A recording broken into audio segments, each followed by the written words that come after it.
बिस्मिल्लाहिर्रहमानिर्रहीम। अस्सलाम वालेकुम। कैसे हैं आप सब? उम्मीद करती हूँ आप सब ठीक होंगे। आज हम बना रहे हैं भिंडियों का सालन। तो इसमें के लिए मैंने भिंडियाँ ले ली हैं और प्याज, टमाटर और सब्ज़ मिर्च। और अब हम पहले इसको काट लेते हैं। कट कर लिए हैं। और हमारा जो मसाला है उसमें मैंने आमचूर लिया है, सुरख मिर्च, हल्दी, गरम मसाला, दादन मिर्च, काली मिर्च, नमक और साबुत वो धनिया जो है ये मैंने इस्तेमाल किया। और कढ़ाई में मैंने घी डाल लिया हुआ है और घी गरम हो गया हमारा थोड़ा सा। तो इसमें हम डालेंगे भिंडियाँ जो हमने काट कर रखी हैं, ये इसमें डालेंगे और इसको अच्छी तरह फ्राई करेंगे ताकि जो लेस है वो ख़त्म हो जाए। और अब जो भिंडियाँ हैं वो देखें हमारी फ्राई हो गई हैं, इनकी लेस भी ख़त्म हो गई है। और अब हम इसको ना निकाल लेते हैं पैन में।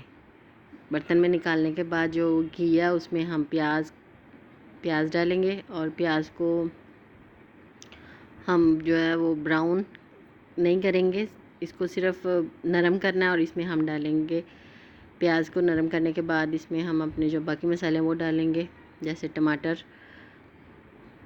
और जो प्लेट में हमने मसाले रखे थे वो सारे डाल देंगे, इसके अंदर शामिल कर देंगे।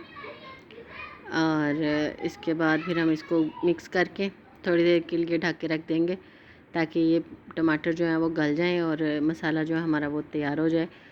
और इसको मसाला अब हमारा तैयार हो गया तो इसमें हम जो है वो भिंडियाँ डाल लेंगे। और भिंडियाँ इसमें डालने के बाद इसको अच्छी तरह मिक्स कर देंगे और इनको हम दम पे लगा देंगे। भिंडियों को अच्छी तरह हम मिक्स कर लेते हैं। तो मिक्स करने के बाद इसको हम थोड़ी देर के लिए दम पे लगा देते हैं, बिल्कुल हल्की दम पे। और अब भिंडियाँ हमारी मसालेदार भिंडियाँ जो है वो तैयार हैं। और अब हम इसको बर्तन में निकाल लेते हैं।